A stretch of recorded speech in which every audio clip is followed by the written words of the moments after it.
Hello, people. I am Josh. I'm still in Maine. You can tell by this painting that doesn't belong to me.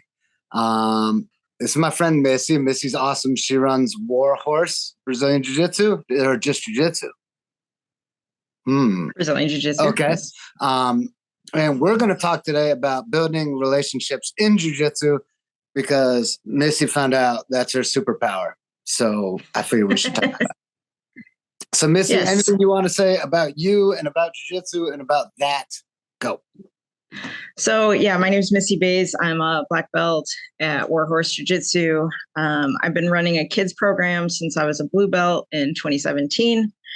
Kind of took over full time when my husband had a pretty bad back injury. So I've been teaching and doing camps, and that's definitely what I love is that, some people are competitors, some people are hobbyists. I am like all in, but all about teaching and sharing the love of jiu-jitsu. I think that's what's so cool about camps. So when we were in Kentucky, we were at like a business owner meeting, and some other people that I had met through jiu-jitsu had been super helpful to me, like with my website or setting up seminars at my own place. And I was just like, how could I like pay that forward? And then kind of like you said, I kind of was sitting there looking around at, I invited some of these people to come to camp, and they did, which is awesome. Like that's a huge thing just to get people to come to camp. And I was like, wait a minute. That's what it is. The ability to build true relationships through jiu-jitsu. So, yeah, I think that's probably what I'm really good at, more so than, probably better at building relationships and keeping those going. And I think it's just being genuine, not trying to be somebody you're not. So. No people pleasing. So do you feel like it's something that you do naturally, or is it something you put some time into that you're like, oh, this is what I'm doing that I see other people failing miserably at? Right? No, I do it naturally. And there's kind of a funny story. So you met Natalie in Kentucky, and we had become Facebook friends, and I had seen her post that she was going to be in Springfield at a competition. So I reach out to her. Now, you have to know my side of the story. I thought I had met her at the women's only camp because I had it was during this time where I had like all these new friends. So I just assumed that's where I knew her from. So, as her stuff is popping up on my newsfeed, I'm liking it and commenting, and she was going to be in Springfield. And I was like, hey, I'd love to come say hi and encourage you, and meet your husband, who's her coach. She was like, okay. So I walk up and I was like, hi, I'm Missy. Nice to meet you. She had just lost her round, and she lost it by being too nice. And so I kind of gave her some advice, and she went out and she won her next match. Really, the advice was like, okay, are we done being so nice now? Like, can we maybe do jiu-jitsu? But she'll share her side of the story. The other woman was hurt, and she didn't want to hurt her more, which, Natalie's a good person. So then we, Keith and Natalie and I are all at a Grappling for Gifts seminar down in Pekin, Illinois. And I'm talking to her, and come to find out she was not at that camp. She just, I don't know, we just kind of connected on Facebook. I don't know if it was a recommended friend or, you see somebody in a gi and you're like, yeah, we're probably friends kind of deal. But she, that first encounter was pretty small, but then we got to know each other, and she was telling me about these black belt women that were just really, really mean, and they wouldn't train you if you weren't like a certain size, certain competitor, just had no interest in it. And I was just like, that's so odd to me.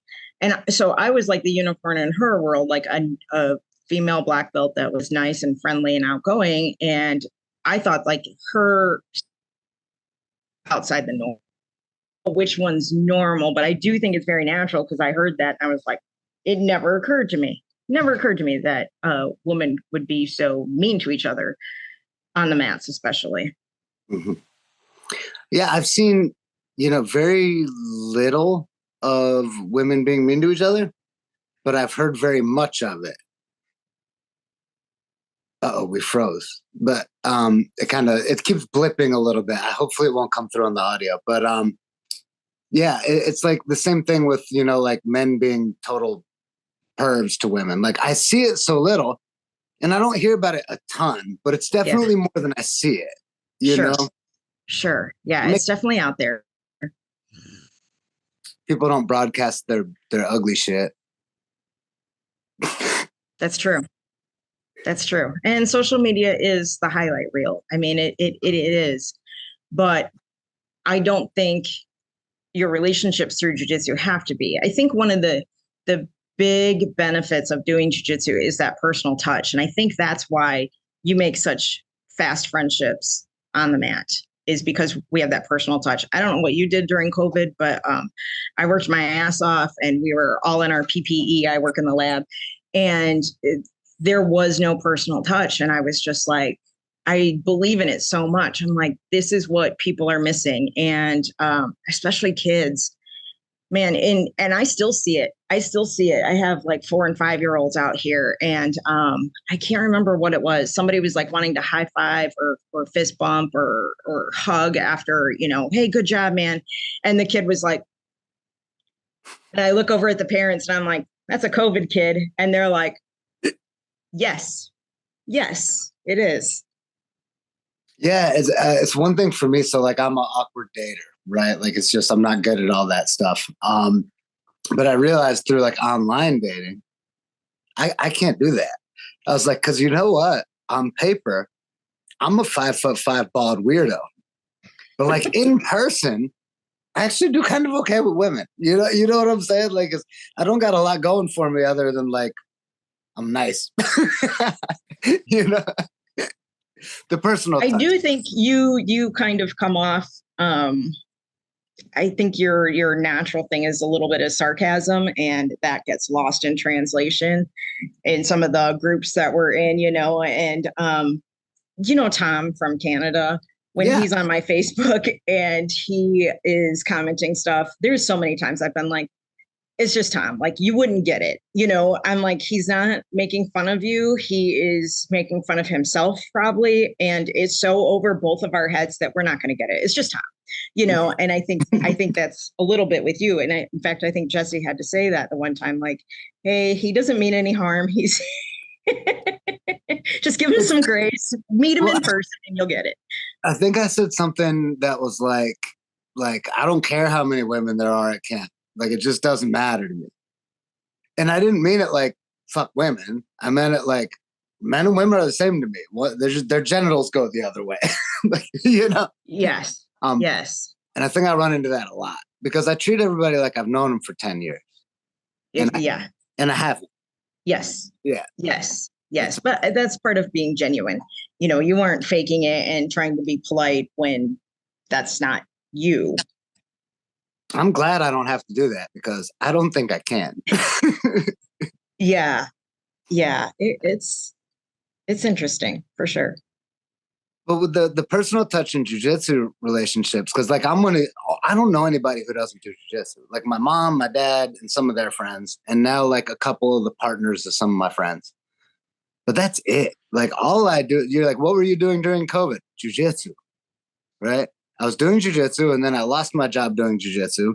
And then I moved into the closet of a jiu-jitsu school to go do more jiu-jitsu. Like that was my COVID experience, right? Mm-hmm. And it's the only thing I do. And it's the only thing I want to do. And it's because I just said everything else kind of sucks eventually, but this has always been cool. So I'm just going to keep doing this, Yeah. But yeah, all my relationships are through every single one. All my best friends. Yeah, I'm always like, well, man, I'm like, how am I ever going to find a girlfriend or a wife or something? Because like, all I do is jiu-jitsu and I'm an instructor. Yeah. Yeah. It's all over the groups like red flag, I don't know. To me, it's like this. And this is where I landed on the whole thing is I'm probably going to meet somebody doing jiu-jitsu. Right. Yeah. And it's probably the chances of it being a black belt woman are very small. because there's not a lot of black belt women. There's not a lot of women, period. Right. But the idea of somebody being interested in me on some like stupid hierarchy shit is like an instant boner killer anyway. Like, I'm not going to be attracted to somebody like that. Right. I just try to keep an eye out. And like, if I meet somebody I'm interested in, it seems like we have chemistry. Like, I watch very carefully. Like, is this that thing? And I just wait because I'm in no hurry. Yeah. Yeah. You know, I'll just wait. Yeah. And, you know, to me, it's like if it ever becomes clear that the only reason we're not connecting is because we both feel weird about the fact that I'm an instructor. Okay, now we're all right. Right. And I don't know if that's right or not. Am I still doing the abusive power thing? Like, I'll still beat myself up about it and overthink the shit out of it because that's who I am. But that's the best I can do. Yeah, I think if you have conversations and I do think bringing the people, like your trusted people in your gym in on the conversations, like obviously they don't have to be in the room, but kind of say like, hey, me and, Sarah had this conversation and, because I have a friend who was kind of going through some stuff and relationship wise, and some of the other like black belts in the gym now, they were in a very large gym with a lot of black belts. Some of the other ones were kind of holding him to a different standard and kind of assuming things. So I think having a conversation with people that are important to you or important to the gym would help that. And like with my friend, I said, they're holding you up to some sort of standard because you're a black belt instructor, but you're still a human. Like, we're still going to mess things up and we're still going to ask for grace and need forgiveness. But I think having that conversation first would help. I mean, if we can learn anything from that. Yeah, I mean, my thing is always like, communication always helps, right? That's my thought. But then people are like, Josh, shut the fuck up. You talk too much. Yeah, I get that. Like, why are you worried about this? Why do you keep talking about this? I'm like, I'm trying to be a good person and I don't know how. Help me. Yeah. Yeah, it's crazy. But in my relationships in jiu-jitsu, they've been, and I want to ask you about yours too, but like the main thing that it's done for me is connected me with people that I would never have connected with otherwise, be it, a cop or a, super conservative person who believes everything different than I do. But turns out once I get to know them, it's not all that different, Yes. And it's made me grow. Like I think of like your growth as a human, like Dungeons and Dragons experience points, right? Okay. Like it's literally just experience. Like how much experience have you gotten to see? And I feel like jiu-jitsu gave me like 10 levels. Right. So I do this podcast so that people who can't travel and can't meet everybody, they get some kind of little taste of it, Right. Is that, you feel like, have you gotten benefit like that out of your jiu-jitsu friendships and stuff like that? Or for sure. Yeah. So whenever you start a business, they say that you can picture your, first 8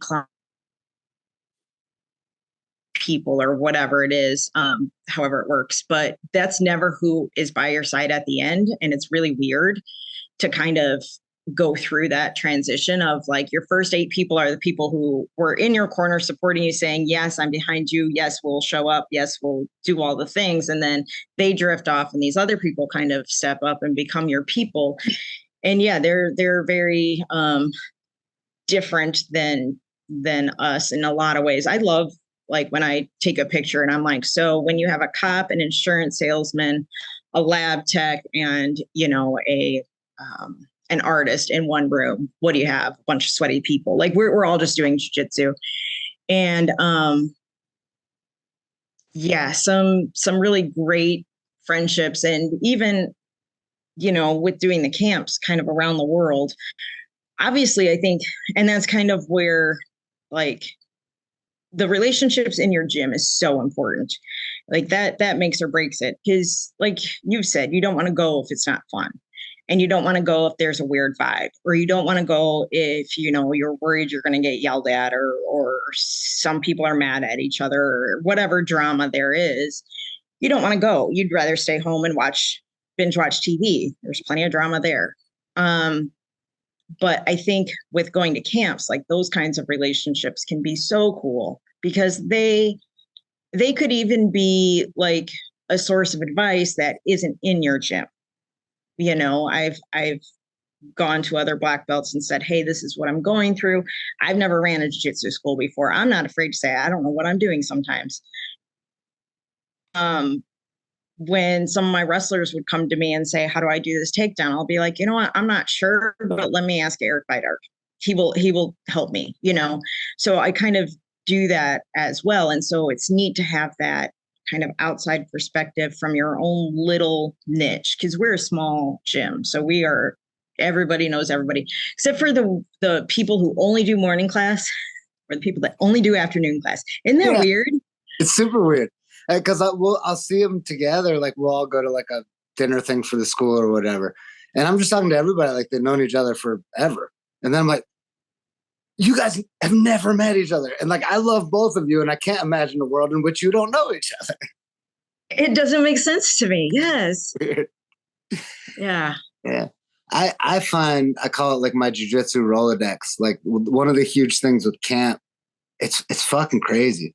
Like whatever problem I'm having in my life, like I know somebody for that.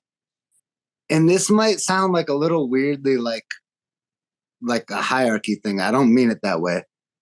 There's something about black belts. Like if I know somebody is a jiu-jitsu black belt, then I know like they do their shit. They stick to things until they're done. You know, they can at least be loyal to this, right? Like I just have all these, and they don't always pan out, but like 98% of the time they do. Right. So I find myself calling all these black belts that I also know do their other job. And they're always better at their other job than anybody else doing their other job. Yeah. Yeah. So I went to camp as a white belt.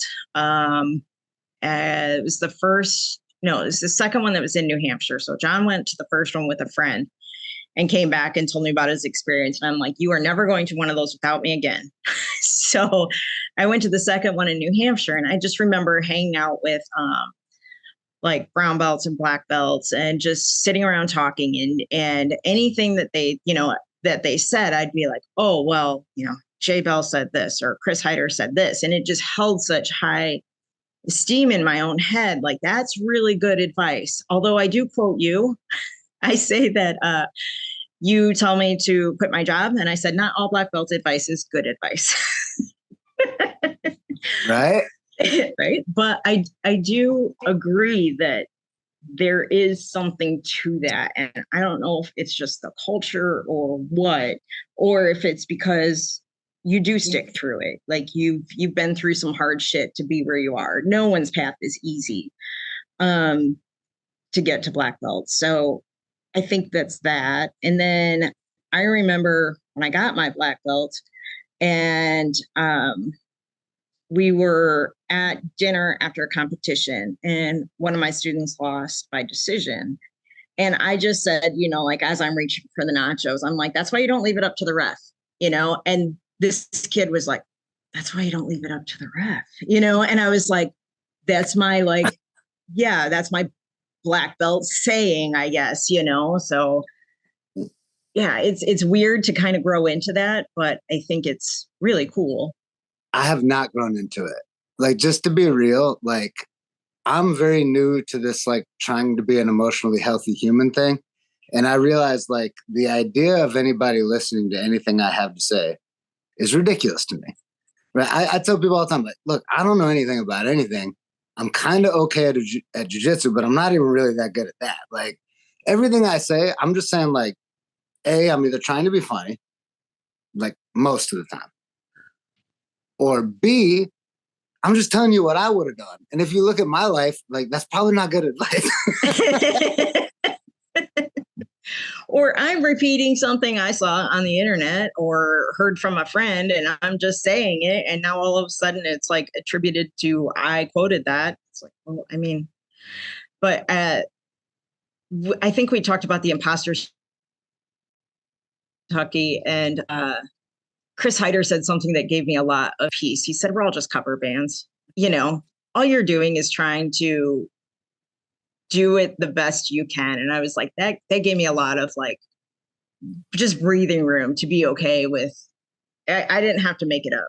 I didn't have to, have this aha moment and be able to share it with people. I can just share things that I learned along the way and just in my own way. And it seems to be working. So, well, I mean, my class in Kentucky, like when we did any leg lock thing, I just blatantly was like, and everything starting now until when I say done, like, is all stuff I'm shamelessly stealing from Charles Harriet.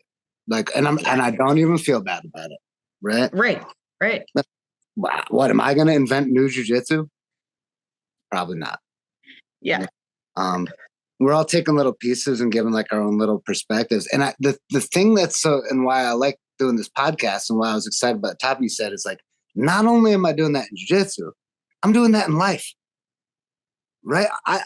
The way Mike makes friends, Mike Mahaffey, and his kindness and his absolute lack of ego. He just does what he feels and what he thinks is kind. Doesn't care what it makes him look like. I'm taking that technique, right? I'm taking it. I know that cut out probably, but I just steal his. I got some of it. Yeah. You deal with life like that. Jiu-jitsu vampire. Me too, right? Like that's it. Yeah. Fucking Rich on the podcast said accountability buddies. Yeah. And I was like, man, you just said the same thing I say all the time. And like what? And I'm like, no, I've never said it before, but now it's the thing I say all the time. You stole my thing. Yeah, I mean, it's on the internet, so it must be true. I did it first. Right? Being able to do that in all the different places, but you have the common trust, right? Like if somebody loves jiu-jitsu, they immediately get like my pass of like, you have at least one thing that I need to steal from you. And it may not even be jiu-jitsu, I should probably extend that to humanity at large, but baby steps. Yeah. Especially if they're in the gi. Did you watch the jiu-jitsu games that the commercial cracked me up when he said, and if you pay your taxes, you probably only train in the gi. So here's the gi for sale, and I thought I thought that was hilarious, but there's that I don't know how to say it. Like if it's a disconnect, or I think it's, this group of people against this group of people, and it's gi versus no gi. And there's nothing you and I could do to change that. It's way older than us. People come into my gym and they say, do you teach no-gi classes? And I say, no. And then they say, why? And this is my truth. It's not the truth. I say, not all no-gi people are assholes, but all assholes are no-gi people. So I love it. It's just that's the way to say it. You get these like, I'm going to be the next MMA superstar, or like, or like whatever it is. Like they don't want to pay you. They don't want to follow the rules. They're always the person who's like, can't I just do blankety blank? And I'm like, yeah, man, you do whatever you want, right? You're allowed to suck. Yeah, exactly. Yeah, for as long as you want. Yeah, I'm trying to help you not. And you're not letting, but I just realized that I love no-gi. I do. But like, I've never met a no-gi person or a gi person who refuses to do no-gi. I've never met one. Right. They say whatever. I mean, we don't teach no-gi, but yeah, I'd happily train it. I love it. But it's the people who are like adamantly only no-gi. What the fuck? Okay. Like, there's a place down the road. Go. Yeah. I know better. I've been doing this a long time, buddy. This ain't my first rodeo. Yeah. For sure. Yeah, but I don't know what that is. I mean, potentially just like young men, they don't like to wash their clothes. Like that's a real stereotype, right? Like, they're not good at doing laundry or washing their butt, like. Yeah. Jay Bell says he only does no-gi now because he's tired of washing laundry. Yeah. So, I mean, he will put the gi on if you ask him to, but he's like, I'm just so tired of doing laundry. Like I get it. It's a lot of laundry. I tend to like doing laundry. That's like my comfort cleaning. So I don't know. Everybody has their thing. Tell them to go live in a closet where you have to walk uphill, like to do your laundry, and then move into a house where you have your own washing machine, and you'll fucking love doing laundry. Right. First world problems. I don't like doing laundry. I don't like going to the grocery store. It's literally the easiest way to gather food possible. Every time I go to the grocery store, I'm like, humans are awesome. Cause like I love to camp. And one day I used to go out and I just bring a blanket and that's it. And it's like, okay, 3 days. I bring water and a blanket. You want me to tell you how much food I ever found camping? Yeah. None. Yeah. I mean, I'm not like a person that does that. So of course, but I'm like, well, if I get really hungry, I'll find some what? Grass. Poisonous berries? Yeah. Like, you're lucky if you even find poisonous berries, right? It's just a lot of trees and dirt, Yeah.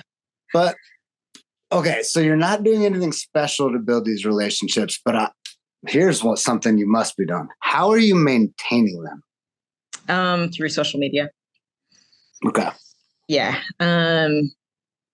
Some people aren't as active on social media. So there's some people that I will pick up the phone and call, but that's definitely how I'm maintaining them is through social media and just inviting like people to do things.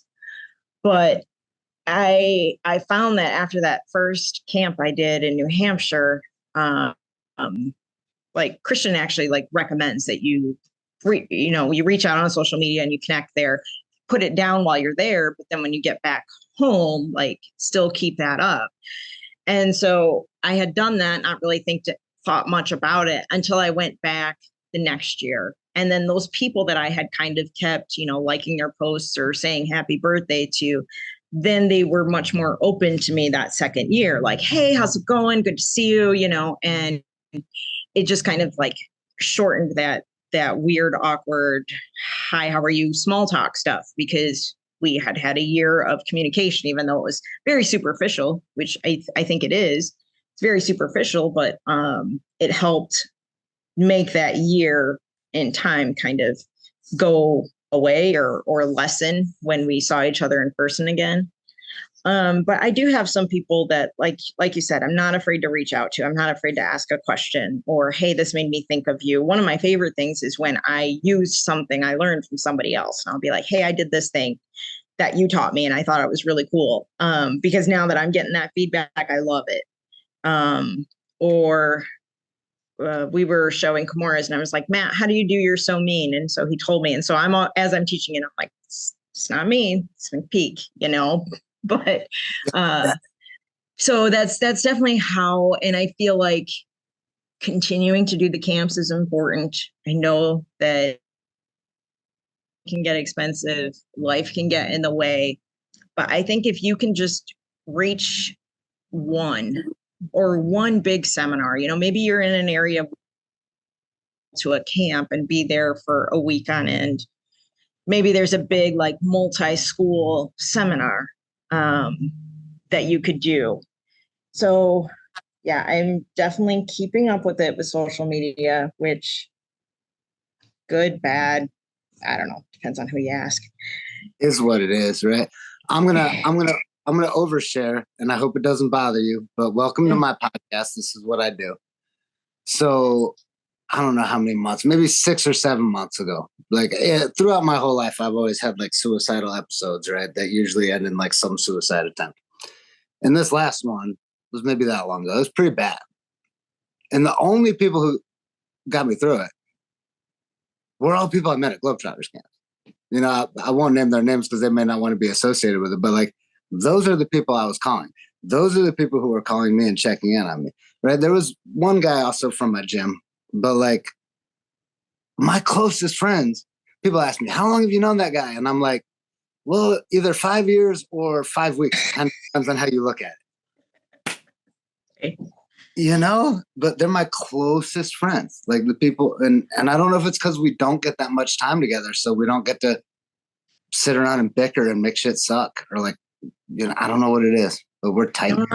I don't know. I've had that too. Some of the worst times in my life. I've called a Globetrotter friend. I don't know. There's something special. Like, I don't know what it is or how it is or what the magic connection is, but there there's something deep there. And I don't know if it's just because like we all assume that we have gone through shit. Um yeah, I they are the people I would call on a really bad day. This topic comes up on the podcast all the time. We're all trying to like zero in on this thing. My little pet theory right now is that it's shared exertion of doing a thing that we both care about. Because if you look at society, like, sure, there's some shared exertion in school, but nobody gives a shit. Or in your workplace, right? There's some shared exertion. So you build something, but you don't really care about your work. But at jiu-jitsu, it's like a ton of shared exertion and like we're doing the thing together. Mm-hmm. And I think thousands and thousands of years of evolution, that's how we bond. Yes. That's what makes our tribe a tribe, right? And this may be the only place in my life that I'm doing that. Right. Yeah. I feel like in the military, that's true too. And to a certain extent, healthcare, because we can get through some pretty bad shifts together, but you're there with, with your coworkers, I mean, I think using the front line is like an overused term, but I do think like once you get through something that's really hard and really matters, because I mean on both ends it's life and death, I think then you have that brotherhood. But at work it's weird because people will leave to better themselves or better their circumstances, or it's I feel like I don't know how to describe that. I think it might fall onto like something really simple, which is like you always have to have the question in your head: are you only here with me because we're getting paid? Yeah. Because we were on the schedule together.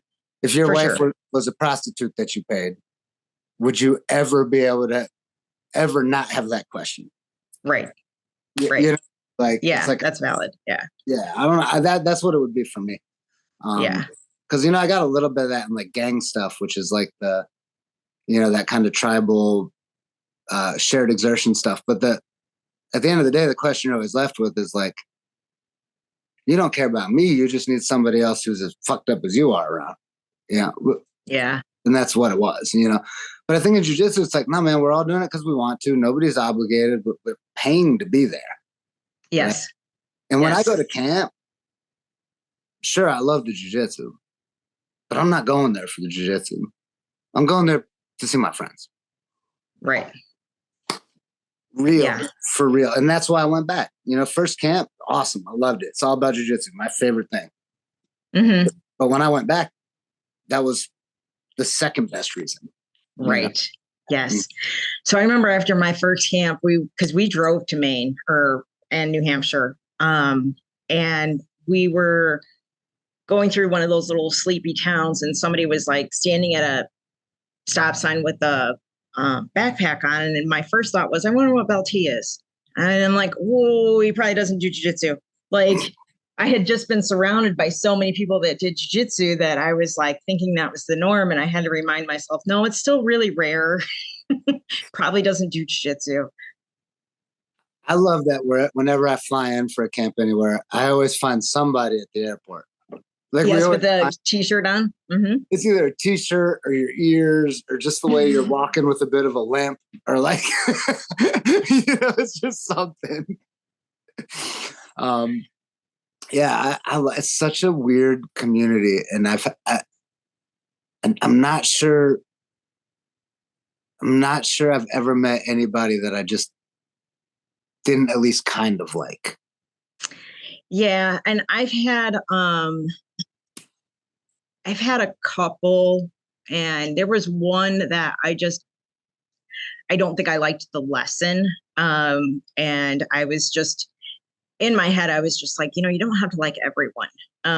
We all have to, get along, and especially like when it's in a closed community. and respect each other and just be good humans. But it's like, you don't have to like everyone, but there's been a few where kind of like, as I get to know them a little bit, I was just like, yeah, you and I don't really gel, and that's okay. I think it happens both in camps with those large groups and locally. I don't know why there's so much animosity between gyms and alliances and all of that. We've just always tried to stay out of it and just be. That's one of the things I loved about the Globetrotters was we just don't care. We've protected our people from a lot of politics. We deal with it up top and don't let it trickle down. And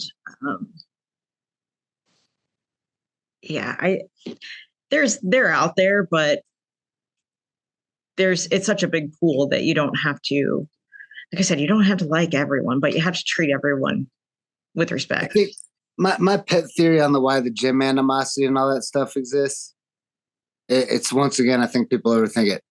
It's just insecurity. Yeah. Why doesn't anybody not like anyone? Right? Yeah. It's always because, like, it could be that they're a threat to you or the people you care about, right? That's not happening, right? Yeah. Okay. Yeah. So what is it? Oh, there's something you're jealous of, or there's something that they do that reminds you of yourself that you don't like, or whatever it is. It's some insecurity, and it's fucking stupid. And if you guys went and had a roll together and stopped being asshats, you'd probably get a podcast. One of these episodes that's going to come out when I put this one out, because I got to put them all out at once because I'm in Maine. I was on Facebook and I got into this argument with this dude, right? And this is crazy. Like, I'll tell you about it off because it was mean. I was being a total asshole and he was being a total asshole, right? And for whatever reason, in a moment of clarity, I'm like, man, I'm being a real dick. And then I was like, hey, man, we're having an unproductive argument. Do you want to come on my podcast and we can talk? And he was super cool because he's Canadian. And he was like, yes. And later that day, he jumped on. And the second, like, I saw his eyes and he saw my eyes and we heard each other's voice, it's like, oh, you're like a real person and I don't want to hurt you. Yes. Yes. And then we talked about this thing we both love. Yes. Now we're fucking friends, right? Yes. I'm going to talk to him throughout my life, I'm sure, because that moment was special. Right. It could have gone the other way real easy and you could have been enemies forever. F that guy and, all his friends. And yeah, it's so important to just meet people. And kind of like you said, with jiu-jitsu, we have such different groups of people. And we had that in our little neighborhood. I mean, I live in the middle of nowhere in Illinois. And if you drove through in an election year, every other house is voting for the other person and flying different flags. And yet we all come together as a community like, hey, your trash can blew over here.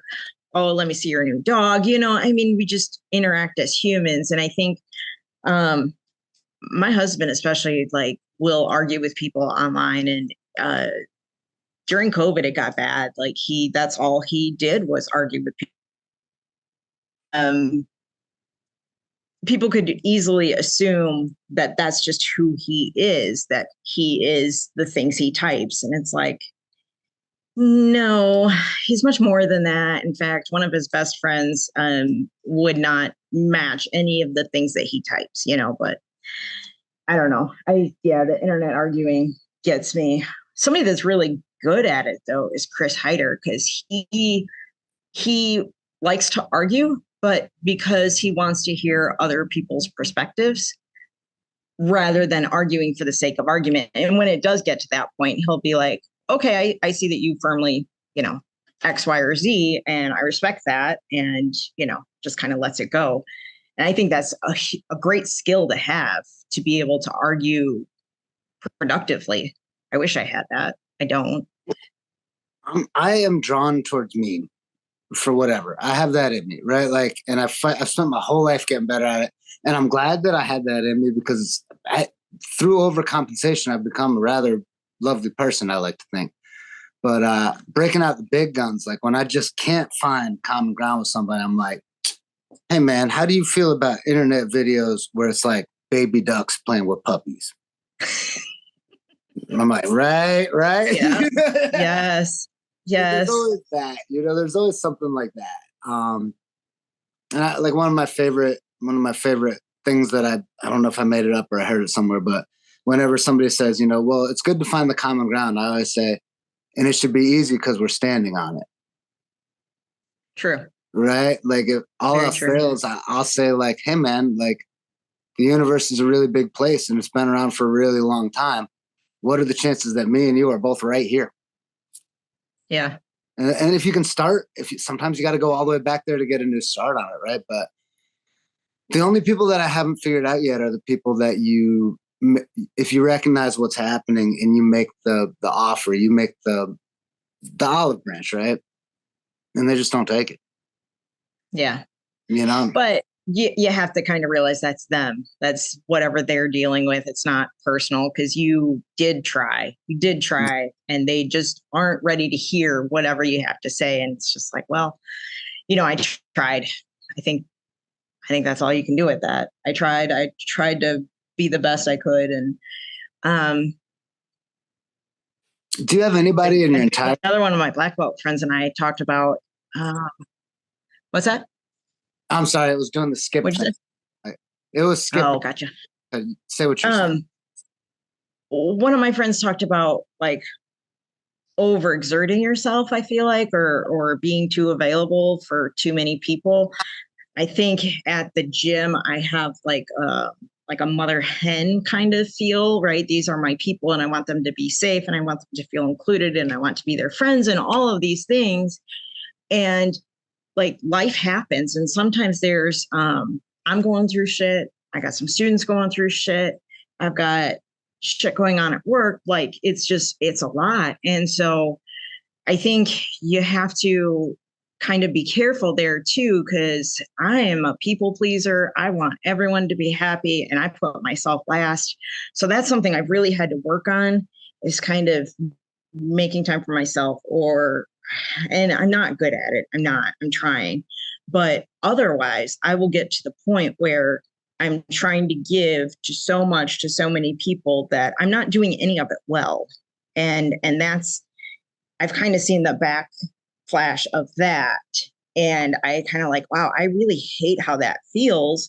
I'd rather, kind of, like you say, put the olive branch out there. And if they don't want to accept it, that's okay. Or if I put the olive branch down there and they're dragging me down into their shit, I just have to kind of step back and just kind of realize I have a lot of people counting on me. I can't like go all in with this. And so, maybe I have to, give you some resources. I've sent people home with books like, hey, you seem to be having a lot right now. And, I was happy to talk with you this little bit, but I've got to get going. So please take this book and read it. Do they? I don't know. But for me, it's like this whole like developing, what's the word? Healthy attachments thing is pretty new. Right. And I was actually thinking about it before I came to vacation. I was like, yo, man, this is why people just don't have all the friends. Right? Like you run out of hours in the day to be a good friend.